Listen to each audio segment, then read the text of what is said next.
I'm really pleased to be able to introduce Pip Fisher. Pip is Associate Programme Director for Student Wellbeing in the Manchester course, University of Manchester. She's a GP, Senior Clinical Lecturer in the School of Medicine. And she's going to talk about student support and wellbeing, learning from COVID. I think we've all been learning quite a lot from COVID, and hopefully Pip will help us think through and some of the things we can take away from it. Over to you, Pip. Thank you. Okay, thank you very much, Jonathan. So, yeah, I'm going to talk a little bit about the Manchester experience, really, of supporting students through COVID. And then we will have some time at the end so that we can share experiences from different schools, because the way in which the medical schools have adapted to the pandemic has in itself affected the way in which our students have responded and the stresses on our students. So this is very much a Manchester view. To some extent, it's a personal view. This is the team in Manchester. The photograph of me there is pre-lockdown haircut when I decided to do the buzz cut myself. But you'll see we have a very big team supporting students in Manchester. And that is because we have 2,500 students approximately that we support. It's a very, very big medical school. So across the top there are the photographs of the team, the student pastoral support based within the medical school itself, okay? And then because in years 3 to 5, our students are dispersed out in 4 different directions to 4 different clinical campuses, where they're based in a university teaching hospital, but will go out to DGHs associated with that hospital and to general practices associated with that hospital. So we have 4 teams within the 4 different campuses. And that's the second row of photographs there. Some of the team are here today, so hello, welcome. And then below that, of course, are the people who probably offer most of the support to our students, because it's a filtered system. It's a bit like medicine. It's about being filtered through, and an awful lot of the support is offered by the administrators who administer the course, the tutors who are seeing the students, the placement supervisors, and then students can self-refer into student pastoral support, or they can be referred on if someone is worried about them, and that's when we pick them up. So that's the team. It's certainly not a one-man band. It's very much a team effort in Manchester. But coming from Manchester, I am aware that we have hit the headlines since the pandemic began, and it's a bit embarrassing giving a talk about student support, given some of the headlines that we've seen in the newspapers. I will say that the medical school student pastoral support team, thankfully, has not been in a headline, but the university has had some difficult relationships with students during this stressful time. So I'm just going to, we'll just skip over that, shall we? And as I say, I'm going to talk about the practical steps that we've made during the pandemic to try and support our students. And in talking about those, some of the things worked, some of the things we think, well, probably wouldn't do that again, or we do it differently. And reflecting on what did work and what didn't work, what insights does that give us into student wellbeing? And I'm feeling a little bit of a fraud following on from 2 psychologists, because I'm not a psychologist, I'm a GP and an academic educator. But actually, interestingly, I think already some of the things that we've been talking about this afternoon, the insights echo what we've already heard. So I thought we would make this a little bit interactive. So this is where we use the polling function. Okay, so I'm going to give you a question to answer here. And this is about how demand for student support was where you're working at the start of the pandemic. And I very much want people to answer this as, how was it at the start of the pandemic? Because I think things have changed as the pandemic has gone along. And I thought it would be useful to see what people's experiences are, because certainly talking to my colleagues in MEDISS before we began this conference, we'd all had slightly different experiences. So if you're involved in student support, just click on one of those and tell us how you feel that the need was. Maybe in April, how were your students coping in April? What was the demand for student support? So we've got quite a few people have answered. We've got over 50 people have answered. So I will show you the results in a second. Okay, we'll show you the results now. So, okay, so So, it wasn't just me then. It wasn't just me, okay?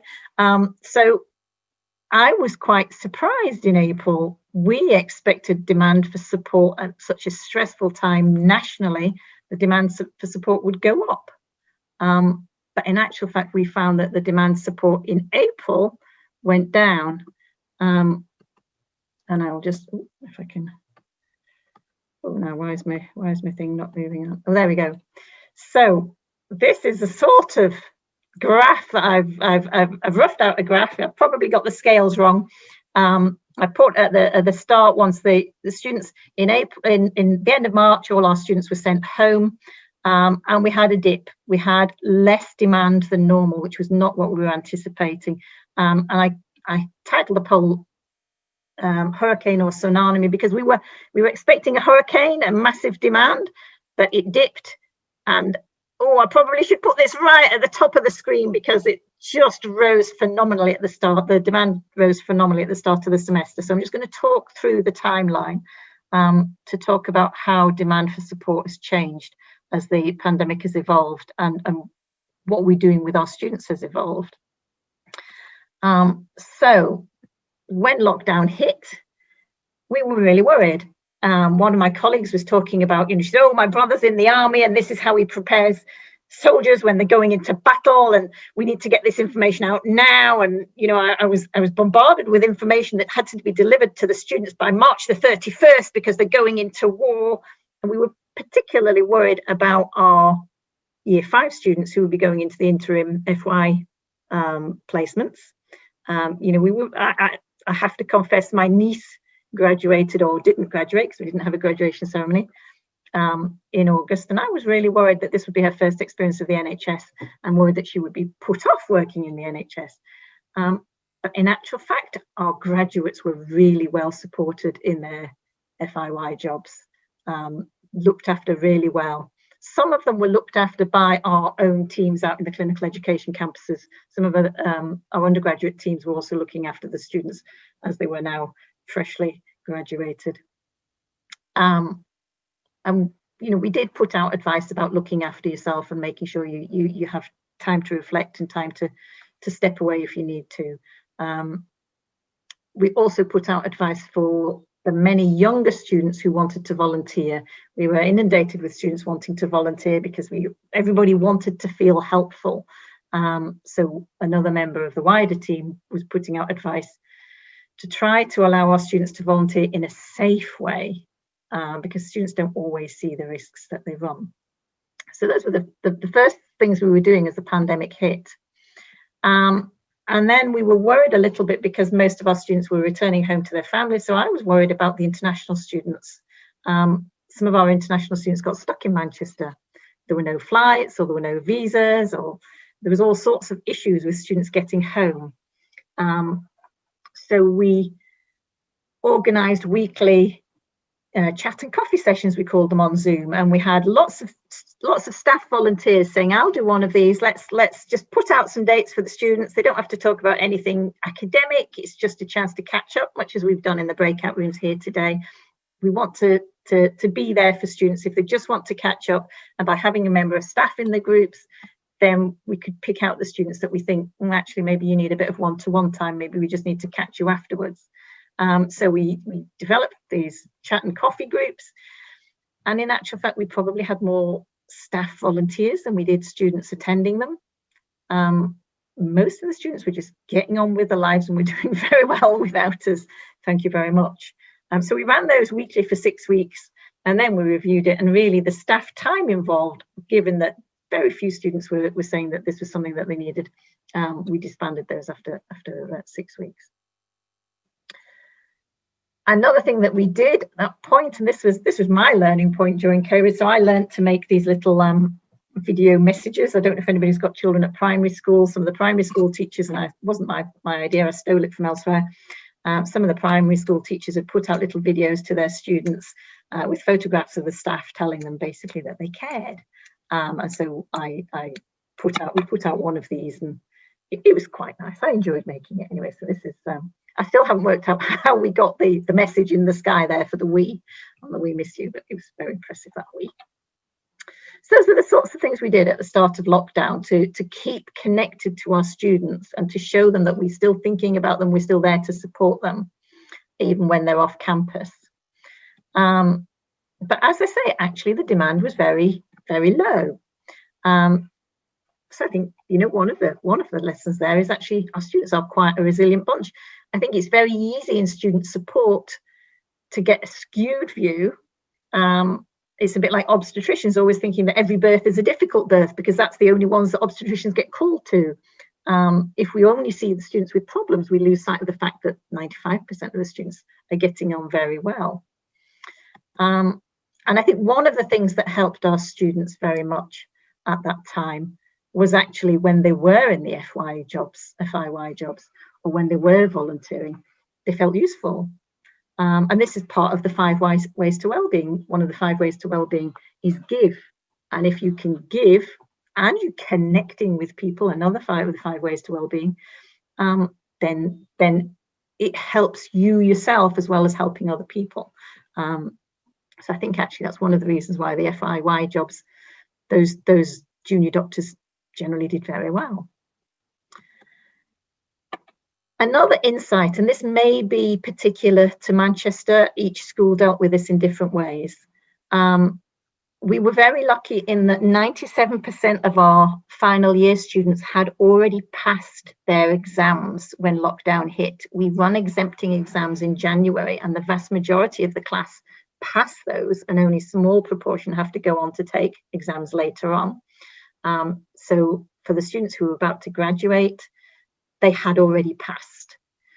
For our other students, we had to put our assessments online, and because we weren't up to speed with proctoring and everything was very new and the whole thing was something we hadn't met before, we turned our assessments at that point into formative exams. So instead of being summative, the assessments were formative, and lo and behold, student stress levels went right down.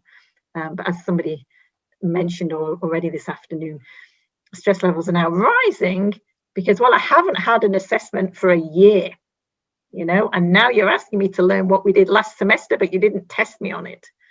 But at the time, it was very helpful for student stress levels. And in terms of keeping connected with our students and making sure they had people to support them, again, most of our students went back to the families.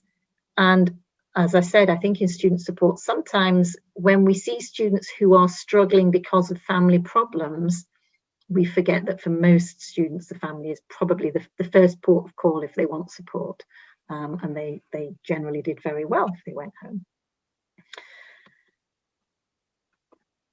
They did like the little video, and I just have to say I really like making the little video. So this is just a little thank you that we received for the video that we sent out to them that just showed them that we were thinking about them.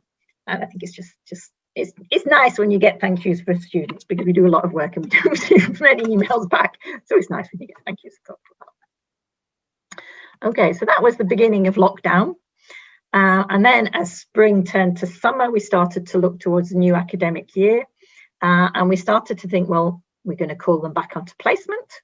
We're going to have to do some sort of risk assessment for our students who are going to go back into the NHS. We don't want to put them at risk during the pandemic if they've got a really strong medical vulnerability. So we need to do some risk assessment. And at this point, you know, sitting here now in December, everybody's used to these risk assessments as part of sort of occupational health process, but they were quite new. And so we worked with our occupational health department within the university to develop our own Manchester COVID risk assessment process. And this is what we came up with. So the students were all asked, or the students going into years 3 to 5, so the students going on to clinical placement, were asked to do a little calculation of their COVID age. And this involved, the only subtraction was if you're female, you take off 3. Otherwise, you add on points for every medical condition, add on points for being BAME, add on points for being obese, and you come up with your COVID age. And our occupational health team was seeing any student with a COVID age over 45, but they were also seeing any student who said they'd got a relevant medical condition. So I thought, again, another little poll for you. If I can just get to the polls and the polls. Okay, let me come up with a poll. And okay, so given what I've just told you about how we calculated COVID age for our students, what do you think was the average age, COVID age for our students? What do you think we got back when we asked? It was over 1,600 students who calculated their COVID age.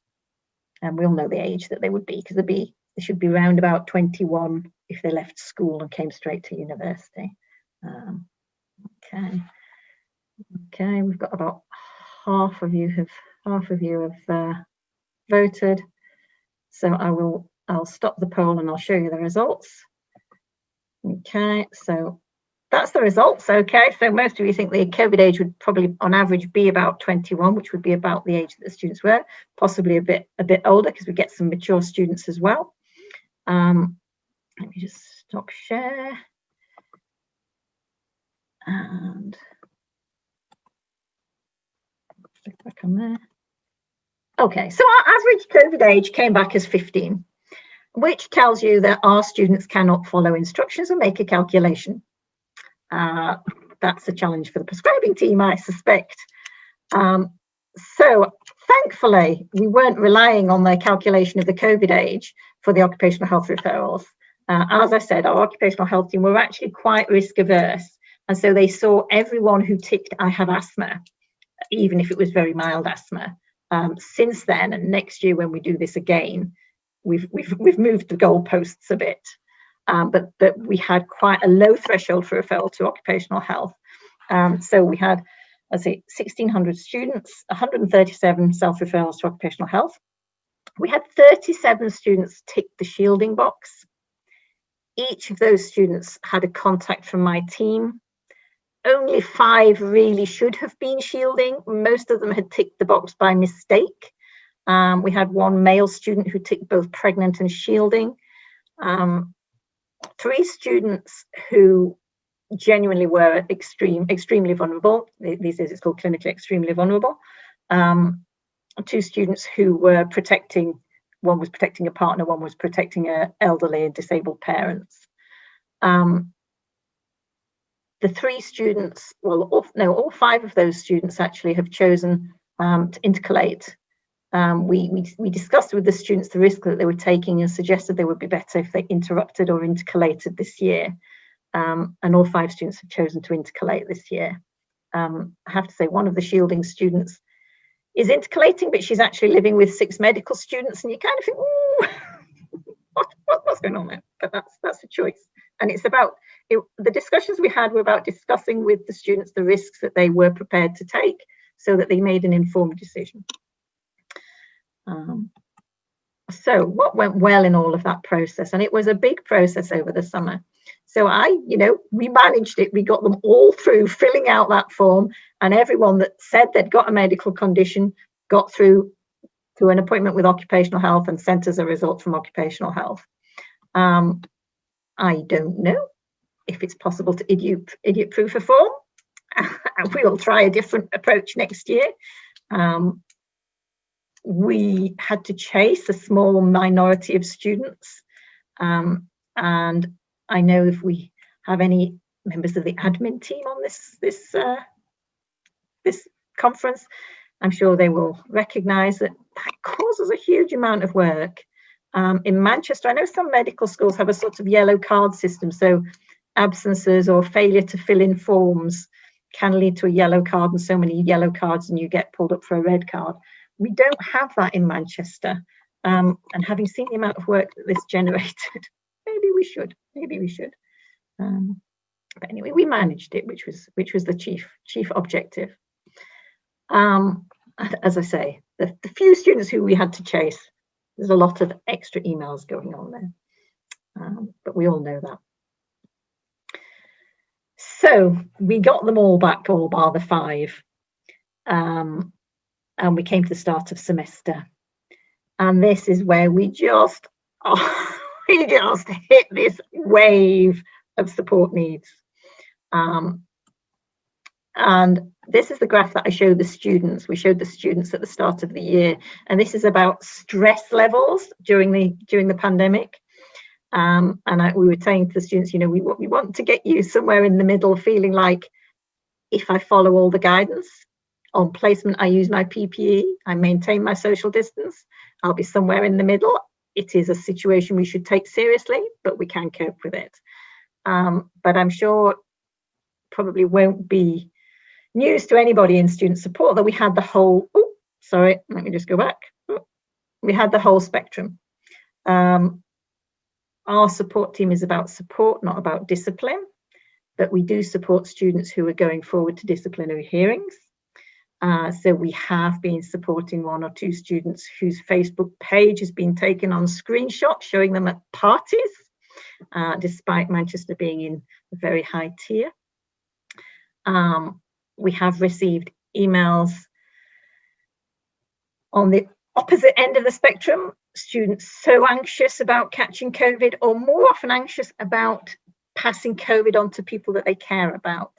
I've had emails of students. One student asked me to forbid other students from working as a healthcare assistant, because as a healthcare assistant, they were more likely than as a student to come into contact with COVID positive patients, and therefore that was bringing risk back into her flat. And, you know, it's really, we have to support the students to cope with that anxiety, because COVID is going to be around for a long time. It's not going to go away, and we all have to learn to manage that extra layer of anxiety and to manage the risk ourselves. So we really saw students on both extremes of the anxiety scales about their exposure to COVID in the clinical years. So I thought it would be interesting to know from different medical schools what you are actually doing with your students on clinical placement in the area of COVID. So I've got another poll for you. Let me just come up with this other poll. Okay, so do your students see known COVID positive patients? And I'm sure there's a difference in different places around the country, so I thought it would be interesting to see what everybody's doing here. Okay, so most medical schools are saying no, we try to keep our students away from known COVID positive patients. I think in this one, and my colleagues who are here with me from Manchester can correct me on this one, we have a sort of range of responses for this one. Our students who had specific medical vulnerabilities and were thought to be in moderate risk were given a letter from occupational health, and they are being advised at the start of their placement to discuss with their placement supervisor the risk, and they definitely can say, no, I don't want to see any COVID positive patients. Effectively, I don't think we would force any student to see a known COVID positive patient, but it is likely that, you know, what we're saying to them is actually the patient that puts you most at risk is the patient you don't know is COVID positive, because that's the one where you let your guard down. So actually knowing a patient is COVID positive, you take extra care and may actually be safer. And I think certainly for our year 5 students, as I say, they are going, well, maybe we'll be vaccinated in time for them. You know, maybe the vaccination will work and it will resolve this problem. But otherwise, we have to think about how we're going to cope in a COVID world. Oh, had I not shared that result with you? Oh, sorry, I haven't shared that result with you. There we go. Okay, there we go. That's me sharing the results. Okay, so that's, as I say, most schools are trying to keep students away from known COVID positive patients. As I say, we're allowing our students to say, I feel unhappy, but I do think that there's a place for them to actually see positive patients, because it's the real world. Maybe not at the beginning of 3rd year, but certainly by the end of 5th year. So if I can just move this on. So that's sort of a different approach to actually managing COVID positive patients. And then, of course, we get the issue of students going into self-isolation. And again, Manchester hit the headlines. So one of many universities, I have to say, thankfully we weren't alone, but we did hit the headlines in terms of our COVID numbers and isolation numbers. So this is just our 4th years. We have over 400 students in our first year. And I'm just going to let me just, I'm just going to try, oh, hang on. Continue. I just need to, yeah, I'm going to stop share those results. Let me share another self-isolation. Okay. So, how many episodes of self-isolation? Our term begins at the end of September. Our students came back at the end of September. So after 1 month, how many episodes of self-isolation did we have just in our first year students?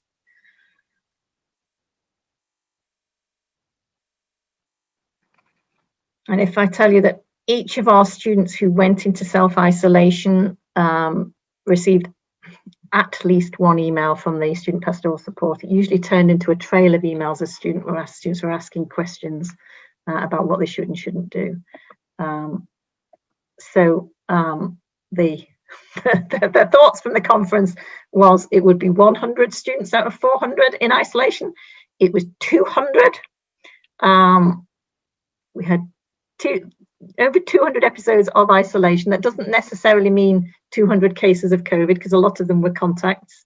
But that really meant that that's almost half our first years. And at this point now, just our first and second years, because I only see the isolation figures for our first and second years. The clinical education campus sees the 3 to 5, but it is our first and second years that really got hit by it in September and October. So now we are over 400 episodes of isolation in our first and second years since the start of the semester. It was a huge amount of work for our support team. So let me just come back there.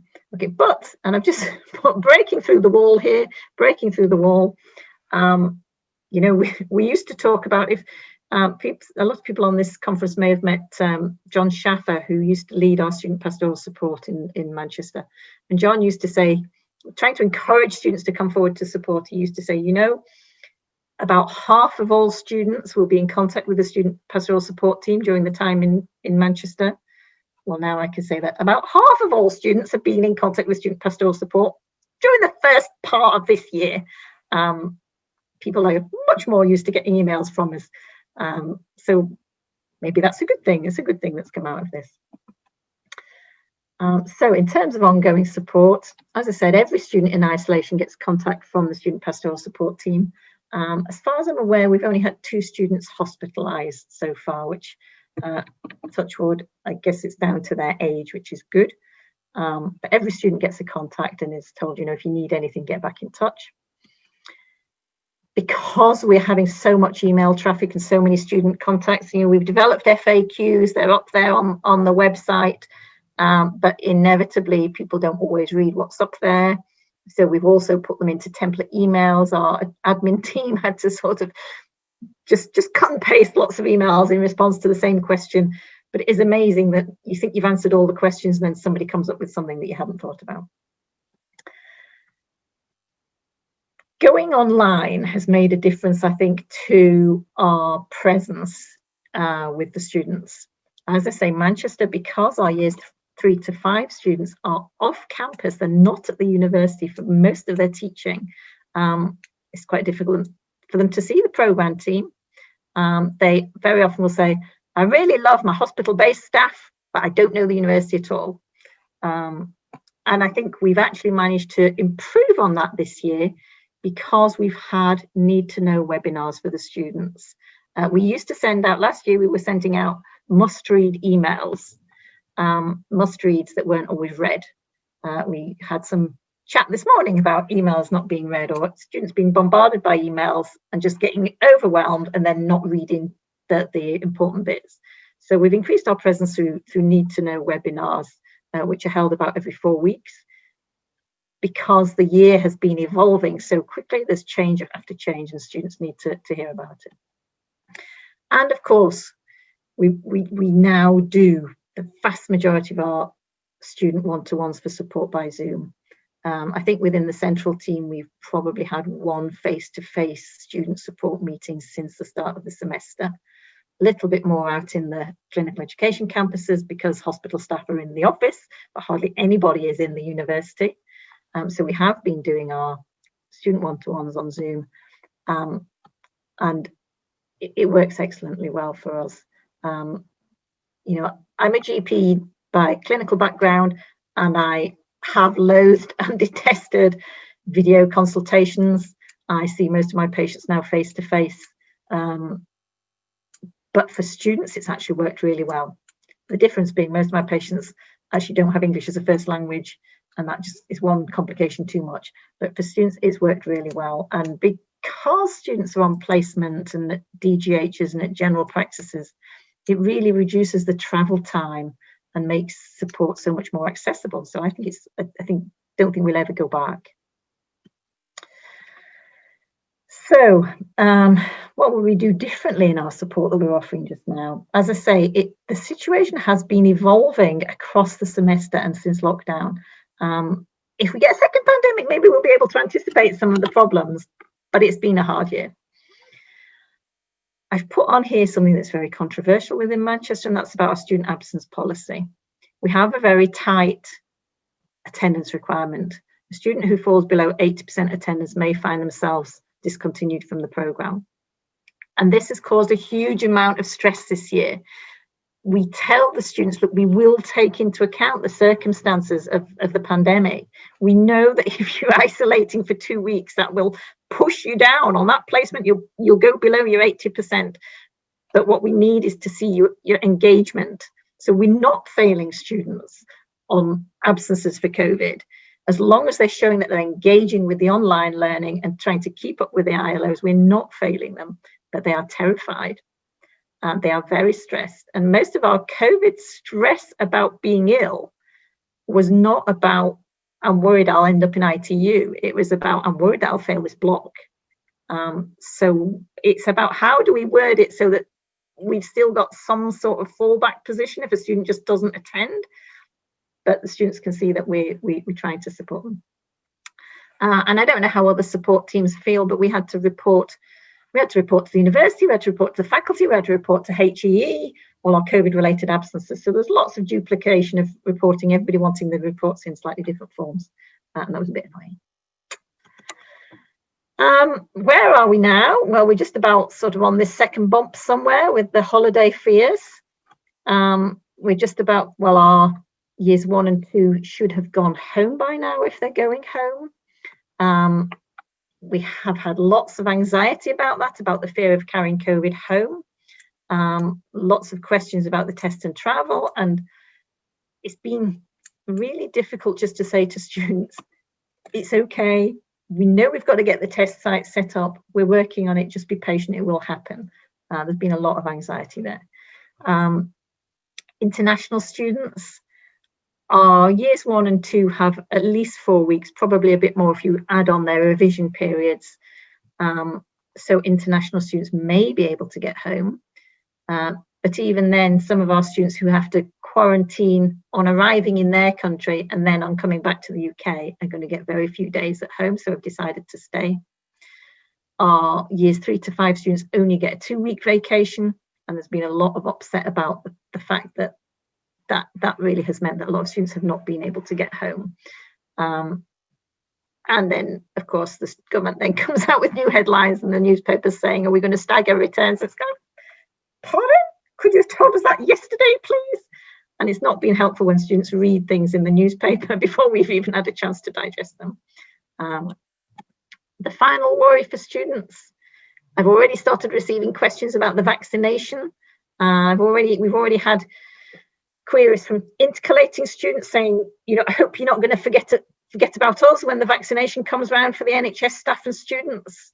And again, trying to say to students, it's okay, just keep calm. It will be fine. It will come along at the time it's needed, but it's been a hard year, so everybody's stress level is very high. So overall, just a quick summary.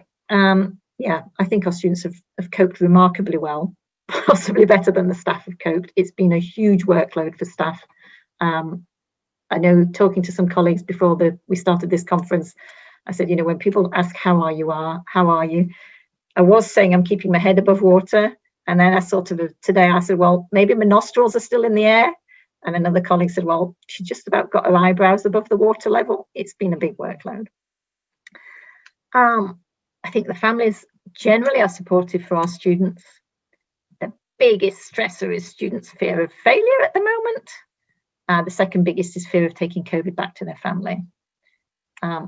We have to win students' trust. We have to win their trust that, yes, we haven't got the answer today, but we are working in it, and we are going to make sure it's okay for you as much as we can, because we do care. We do care. And finally, I think the thing that this conference shows is virtual meetings are here to stay, aren't they? So that is the Manchester experience of supporting students through the pandemic. I'd be very interested to hear what everybody else has been doing, and if Pam wants to sort of go through what's been coming up in the chat whilst I've been talking, we can hear what other people have been saying. Thank you so much, Pip. That's a really great talk, and I think there's lots of things I was thinking I must find out more about that. And so a round of applause from us all, even if virtually. I'll hand over to Pam now to just pick up questions and discussion. Yeah, thanks, Pip. There was a lot of activity, a lot of question and answer, and what do people do about this? Lots of different things. So I picked out some themes. I think the first question that came out, which I think was is very good, and there's been some answers there, do any schools involve students as part of the welfare team? That was, people have actually asked, put their experiences in the chat. I know that we work very closely with our welfare reps, and I also had a student work with me, I think it was 2 years ago now, as I think it was 6 months. He worked with me alongside me. Obviously, he wasn't in on the confidential activities around our type of work, but he did a lot. He made this really good Xerte package. So it was made by a student for the students, and it's gone down a storm, not only in the medical school, but also in the rest of the university. So we actually learned so much from having the student work with us. And also it's good because he could then manage some student expectations out in the student world as well, and I know that he's still with us. I think he's in final year now, and I think he often finds himself saying, well, actually that's not the case, it's this. So it's good to have that, and that experience came because he was having some time out, and wanted something to do, so he earned some money with it as well. I would recommend that lots of people do that, and I think there's lots of sort of chat around that. I think everyone agreed, everyone who was involved in the risk assessments, especially at the very beginning, it was an absolute nightmare at the very beginning. I know that we all sort of chatted, the MEDISS group all chatted together. It got easier as there were sort of published risk assessments that we could use, but I think many of us were in the situation that we had to devise a risk assessment ourselves, based on some evidence that came out of Medical Schools Council and HEE. But I think there's lots about that, and what I would say is that we're now we've just finished the second wave of risk assessments, because our NHS providers, obviously in the second wave of the pandemic, cannot guarantee green, amber or red zones now, so we went back round through all our vulnerable students. I think also what I would add is that the percentages that you got that were vulnerable, sort of down to 5, 6, 7, that was similar to us at Nottingham. I'm not sure, nobody else sort of picked up on that. What people did say as well, and I can echo this as well, occupational health, the advice, the understanding of just what our medical students do when they're on placement, it was very variable, and the advice was quite contradicted. They contradicted themselves even within the paragraph. So for our real vulnerable students, we had a lot of toing and fro from occupational health. I think something I can see Sabine in my camera. Sabine had mentioned that the vet school took in for the first time ever, a second cohort halfway through the year, and they actually took in their first dual cohort of vets in April. Can you imagine it? And it was face to face. They had to have the clinical skills face to face, whatever they did, but they were sort of pioneers in developing safe social distance face to face teaching. There weren't many questions, lots of agreements. I think that we all, before you even said it, Pip, lots of people started saying our latest thing that's filling our inboxes are questions about vaccine. Are we going to be mandated to take the vaccine? When are we going to get it? I know Shirley put on the chat that she's heard that the medical students will be getting immunised, but in due course. Some of our medical students thought they should have been immunised on Monday, maybe just a bit eager. I think that Sunday, Pam, Sunday. It was interesting, the attendance policy. I think it'd be interesting to explore what other people have, you know, in terms of attendance policy. I know that for us, we've had to be very, we're very bespoke. At the moment, we're listening to the reasons behind, and I know that we've got lots of, is bespokenness even a term? We've got lots of arrangements and remediation and things like that to enable our students to pass. And then, yeah, so there weren't actually specific questions that came out. Obviously, lots of people are networking here, and lots of people had to leave it, sort of go off to other things. So anyone get any other questions? If not, I would say that all the points you raised, everybody could echo them as well. And I think one of the things that I picked up on were if you remember way back, this seems like a lifetime ago, there were lots of students when, you know, we pulled our students from clinical placement, when the undergraduate, the early years students went online, a lot of them went home, but there's a real issue with the international students because many of them obviously couldn't travel. Many of them, all the flights stopped, didn't they? Many of them then had to try and travel, but then they were doing quarantine for 2 weeks at various facilities in their home countries.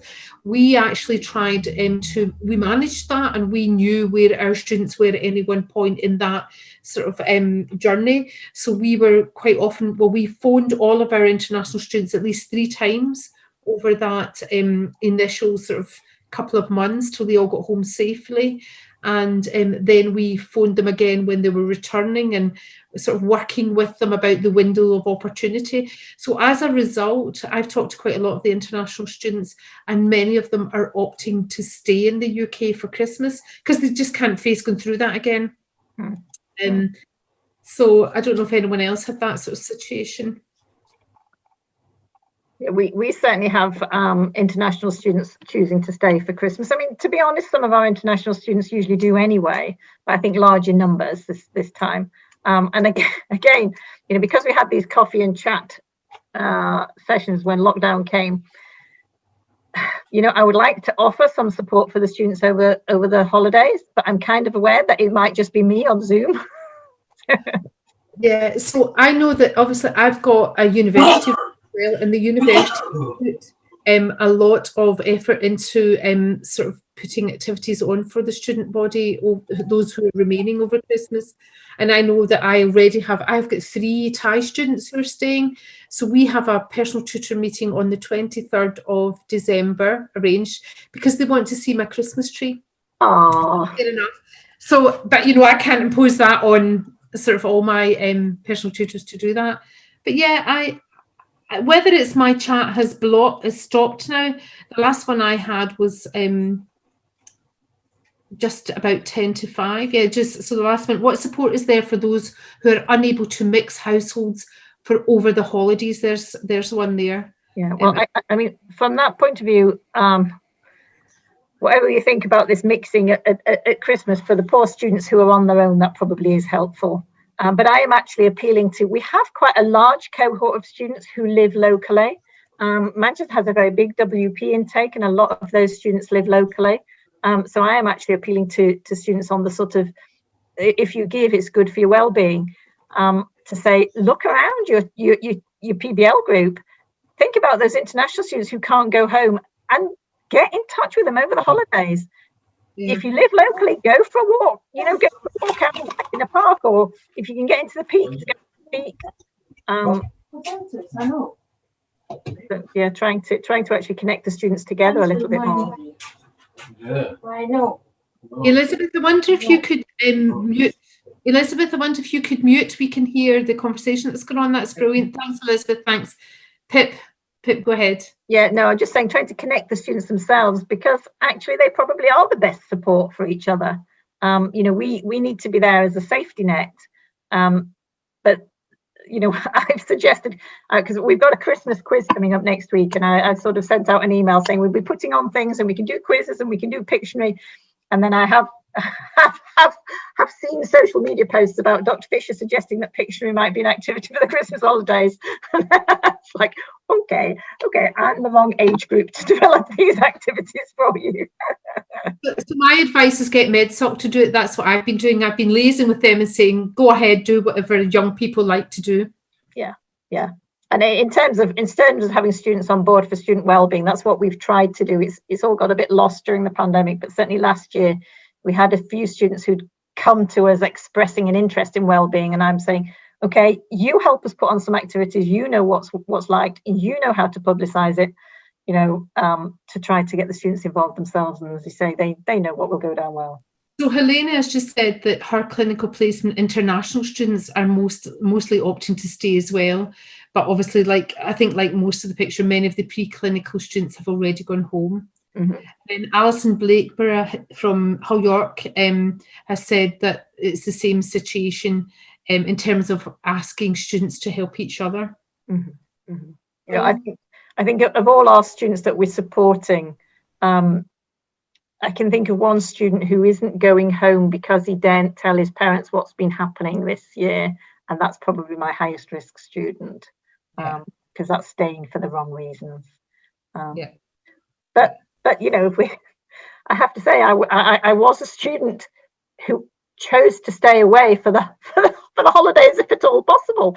So home isn't always a good place. Home isn't always a good place. So okay, so maybe on that note, thank you, Pam, so much for helping us with the questions and discussion. That was really great. And thank you again for your talk and lots of practical advice there.